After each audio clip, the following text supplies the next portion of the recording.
So as more Nigerians join in calling for a thorough investigation into the explosion that occurred at the start of the week in Abule-Ado area of Lagos State, the Nigerian Senate has also joined in asking for answers. Indeed, and meanwhile, as recovery operations continue, residents and survivors of the devastating blast that claimed the lives of at least 20 people and destroyed property worth millions of dollars early in the week are yet to come to terms with the gory incident. Arise Senior Correspondent Tokunbo Oyetunji has more.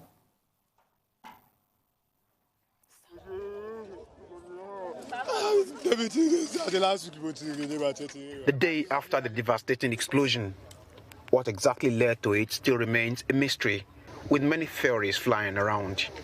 But the narrative from the authorities remains that the incident resulted from an explosion caused by this truck that was discharging some of its contents.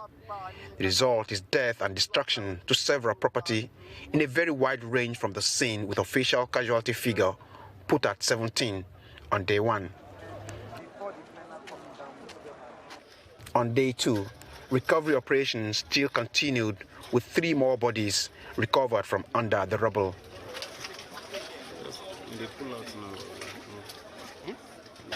But family and friends whose relatives are still missing are demanding more from the authorities. We ask of all well-meaning individuals and government to come to our aid. A whole lot of us are homeless. My baby is just a month old. I don't even know where to take them to. She's very tender and not strong enough to withstand all this. Our homes are gone. A lot of us are properties, some their documents, not to talk of their lives that are lost. There is a lot of aspersion as to the result of whether it's a fire outbreak or it's a bomb blast. But vividly, my experience tells me in this area I've witnessed pipeline vandalization about twice. It's just the fire that you will see. There's been nothing like an explosion of this magnitude. You see Bethlehem Secondary School, they are all gone. They are all gone. So the case need to be looked into. If we are facing maybe it's a terror threat or a bomb blast, or if it's the pipeline explosion as they want to make us believe. Many more whose property were damaged are here and can be seen bemoaning their fates and wondering where to start life from again, despite the promise by the state government to put up a 2 billion naira relief fund for them. We are pleading on the government to send us some hands so that it can help us out. So the thing affected so many places, but inside the trade fair where we also trade, it also affected us. All my houses, all my properties, everything. If you look down there, you see most of us, up to 200 buildings here are affected. But my brothers, my younger ones that owns properties here as well, affected. It affected so many people here, and most of my friends lost their life. Like you can see some bruises on my body, so I sustained some injury because the blast was so much. Even all my roof, the glasses on my house, even the front elevator, everything break down. There are a lot of people underground there, under their building. So many, this one you are seeing along the road, it's just very few. If you go in right inside, discover that there are some buildings where you people cannot even cover, because there are more than 150 houses around here that the thing affected. You can only see within here about 60 or 70 houses. So when you go down there, you discover some people are still under under the building, helpless. Amidst the story of gloom is that of Baby Favor, who was found all alone here shortly after the explosion on Sunday by emergency responders. Although she's alone as her mother was fatally injured in the incident, but according to the Red Cross officials who have her in their custody, she's a bright side of the story of the Abule-Ado explosion. Nobody came to look for this girl since yesterday. She's been with you since? She's been with us, but as of last night, about 10 p.m., we had to inform the commissioner of police who was on ground then, and he handed over to the DPO of a police station very close. And then the commissioner said, we have where we can keep her, if not, let the police take. And we have a motherless and abandoned baby home with us at Makoko. So we said we have, and we took her there overnight, we took care of her. We got her dressed, and she's fine. As at Monday evening, Recovery operations are still ongoing, and some of those who haven't heard from their loved ones since the incident are hoping that somehow their friends, colleagues, or neighbors can still be found well and alive. Tokunbo Oyetunji, Arise News, Lagos. All right, so joining us now is Oladotun Hassan, a lawyer and the coordinating chairman of Abule-Ado Stakeholders for Justice Coalition, the umbrella body of all residents of the neighborhood in Lagos. You're also helping us to understand the legal implications of the colossal destruction that arose from that unfortunate incident. It's a pleasure having you once again. Let's make legal sense of all of this. Colossal destruction. Yes. But the government saying we are stepping in with a 2 billion fund. They put 250 million down. Although anybody can be part of this donation. I mean, what say you about all this? Well, it's quite unfortunate that Sunday 15th was a black day for the entire people of Abule-Ado community. We're in the Uluomo of that community, and I believe strongly that the situation at hand and the management of the entire scenario is more checkered to compare to what needs to be done in respect of a situation of that magnitude blast. And to see the effect of the donation and the money announcement, to me, that is more or less like it's not a major, because this should be part and parcel of government responsibility. It shouldn't be announced like a major launching for appeal. But I believe strongly, because one of the pivot responsibilities of every government is adequate welfare and security of lives and property. So if a government is performing that responsibility, that is what they have been elected to do. And in view of that, the implication of what we have at hand is more or less compared to a state of is really bring to the fore a state of insecurity as a nation. And because as at date, there is no preliminary forensic report. Everything that we are just leaning on is hearsay.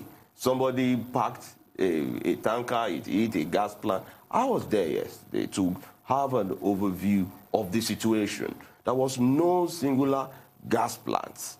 There was nothing that described that scenario that's been painted by NEMA. So what? No, but NEMA didn't say gas plant. No. I don't know if you saw Brian Farley's statement. NEMA didn't say gas plant. Yeah, they said there was an explosion via a pipeline. No. So what NEMA said was a truck laden with granite over an NNPC pipeline. And it was filled up with granite. Yes. Exerted pressure, and the pressure burst open. NEMA didn't say that, because, except if you read another statement by Brian Farley. But be that it may, it shows how much insecure we are as a nation. How? Irrespective. Yeah, if our pipelines are exposed to illicit activities and it now becomes a culture, look at the interview, that there are serial maybe pipeline vandalism and there has been explosion. It becomes like a community cultural identity that it's now having a stay in their psyche. Now they had a blast that is beyond the normal euphoria which they have been used to. Now that becomes a big issue, that now where's the NSA to carry out a forensic analysis of this issue? If we have a similar issue on the island, what would be the implication? If we have the similar issue where there are densely populated inhabitants in the commercial city of Lagos State, and we are now taking it with kid gloves, these are time not to talk about funding. You're bringing in a lot here. You've mentioned, you're insinuating discrimination because this happened in a certain area of Lagos. Yes. You've also talked about negligence, if I hear you, because you said the responsibility of government is securing lives and property. So are you saying that the government was diligently negligent here? But let me ask you, because there are myriad of ways an explosion can occur. They include improper installation, excavation works, defective safety equipment, lapses in maintenance, and many others. Under what circumstance will the people of Abule-Ado take legal action for what happened on Sunday? Well, because we do not even know what has happened. There's a fact-finding committee that has 2 weeks to respond to the governor of Lagos. Yes. The situation that we are faced with is quite different, an issue, and it requires a more aggressive approach beyond the lip service, beyond every the fact. You know, the Lagos state government should not even be the only one that there must have been a collective intervention effort from the federal government, because what we are talking about here is a resources that is under the purview and management of the NNPC and the federal government, not a property of Lagos state government, cause this issue that we are talking about. Now, if the Lagos state government is proactive to set up a committee, yes, we have further requested that, yes, if this committee is coming up, the terms of reference of the committee in relation to the community must not be too far off from the precinct of the incident. So even as part of what, while we are having a press conference at the palace of Oba Lateef Olayinka Ado, that is the Alado of Ado Kingdom, to put up the community view for synergy in ensuring that that intervention, that responsibility becomes a collective effort. And that's why we want to let the government know that, come, the palace is there. Let them use the premises of the palace to do their investigation, inhabitant response, ensure that they take detailed inventory of the losses, identification of victims, the entire data of that area, then the pre-blast living of that area. What is the situation like? Who had a direct knowledge of 10 minutes before the blast? Is anybody that left that area that had knowledge of activities that occurred an hour before the blast? So these are issues that we need the government that need the community effort more with the government. So these are... So still on the legal implications, right? I mean, like during the break, I was asking the exact body that you were going to hold responsible. I remember you mentioning the federal government, Lagos state government, NEMA. However, NNPC. Now, the group managing director came out, Mele Kyari, and said that they have repeatedly warned Lagos residents to desist from building houses. If we look at the urban town planning of some of these areas, some of these residents are aware that there are pipelines around, certain places. Now, when we look at, obviously, corruption, because that's the only explanation for, letting these planning passes get approved, are you looking at some of these officials who give permission for these residents to live so close to these pipelines? Because if we go after, just the government, and we're not looking at people that do pay money or tend to bribe these officials, how are we making this a balanced legal battle, so to speak? Well, I want us to understand one thing. We ab initio failed to plan the way things are done in this country. If the NNPC had a foreknowledge that, yes, areas where pipeline needs to pass need not be within the precinct of inhabitants of a cosmopolitan area. Well, the pipeline or the houses? No, the pipeline have been issued. No, the houses, the community have been existing for over 300 years. Okay. So it's not a community that was just founded in the air. So, because we believe strongly that there was no adequate measure. This situation happens in Aare, happens in almost every other part. That vandalism have wreaked a lot of havoc and deaths have been recorded. Yet, the government still finding that, yes, it is still the blame game of those communities. But be that it may, inasmuch as houses are within that area at the same time, how much more do we have the National Orientation Agency in profiling continuous information, continuous guide? Some people might just have bought land and houses within that area on the premise that this is a growing festa community. That place, according to FEMA, was approved for a building plan. Exactly. Meaning, Federal government already have initial plan for inhabitants, for occupation of that area. I mean, there was no iota of to really absorb the government of this negligence. So if an APC is coming with this kind of watery excuses, it can't save the issue. What they need to take responsibility for this error because they caused it. NNPC caused this. In as much as these things have remained, there is no precaution, there is no proper. I remember during the Jonathan era, there was a pipeline security management that was supposed to monitor and surveillance pipeline. Where is that idea? Is it that every government comes up with its own new tactics in dealing with this kind of issue without referring back to the old record? So there is a need for collective approach in dealing with this issue. So I've got two quick perspectives. I just wanted to debunk the fact that if it happens in a certain area, attention is more paid. There was a transformer blast that happened in Oniro, just very close to me there. Shattered a couple of cars, shattered most part of the 4-Point Hotel. I didn't see a forensic team there, so it's not because it happened on the island. So let's debunk that. Secondly, and I deliberately did ask the question, what got there first? Because there's something called a right-of-way. I mean, obviously, you cannot build if there was a railway line that passed through there. And a railway line shares pretty much the same right-of-way, like a pipeline. So what would you say to the residents that knew there? And rather than suing, I would take it, does your coordinating unit in that area, how about, because in all of that, I'm not hearing you mention insurance companies to go make insurance claims. Did you people insure those homes? Yeah, no. We rather than suing, how about the insurance company? Well, at the moment, we're not talking about suing the government. We are currently interfacing, ensuring that we carry out a pre-action evaluation of what is actually wrong with the entire situation. Sometimes administrative intervention will solve, rather than us exploring all the other nitty-gritties, because we have to look at the conditionalities of the people, because this is a class action. So, but be that as it may, the federal government on its own that carried out all these pipelines and all this must also have a third-party insurance, must have an insurance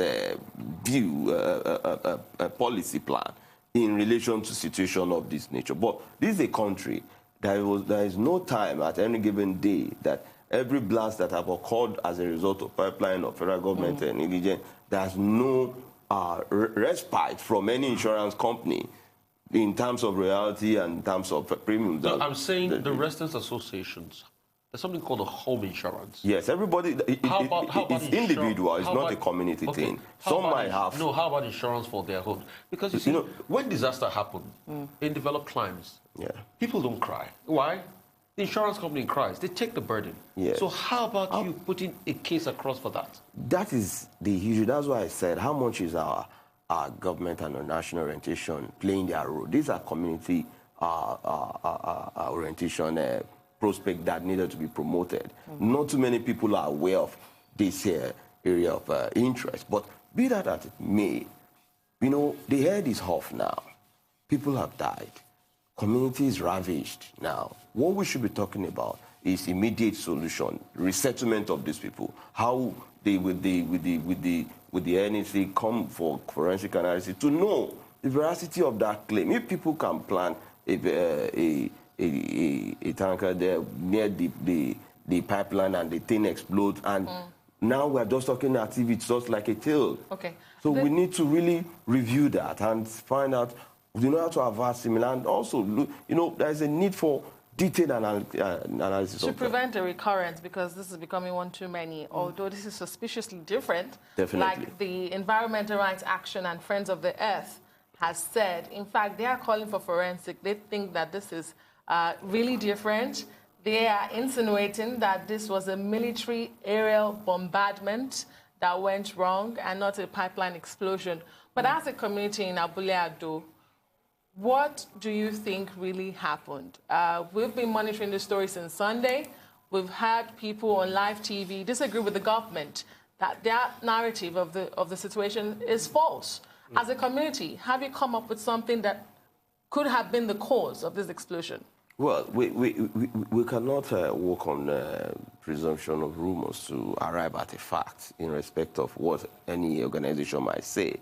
And that is why visiting that area yesterday myself, I was aghast to look at the situation. It's more of an atomic bombardment, a blast, because you cannot compare ordinary explosion of a pipeline to a radius of over 500 meters away from that area. And houses were shattered, glasses were falling in places like Shumolu, Festac and all that, places like Ijeododo and all that. There are areas within the immediate area, houses, roofs were off, within the complex of the trade fair, every of those communities. So even there must also be post-test of every of those houses in that area. That needs to be carried. But looking at the entire scenario, the essence of why we are calling on government is not for us to cook up story and let it just be what we have to believe. We need it. I've mentioned earlier, there must be review of that situation. 2 days before that situation, who were there? That is what investigation will reveal. I wouldn't want to jump into, giving you that scenario. Yes, this is a bomb blast and this is this issue. Everybody have their claim. Okay. But we want this record to be official, and that is why we're demanding a forensic investigation. Very quickly, because the Lagos State government has set up that committee. Yes. Residents are part of that factor in the committee, and they... No, we are here to reconstitute the committee itself. But you have been invited to join that committee, definitely. so you're taking this to them. You said there's a press conference. What will be the bone of contention for your press conference? Yes, very quickly. Yes, the press conference is to tell the story from the community angle and to see to the government, to tell the government that this is a collective responsibility. The palace should be the base for us to have this committees, that-led committee intervention. Thank you so much for coming on the show today. Thank you to you.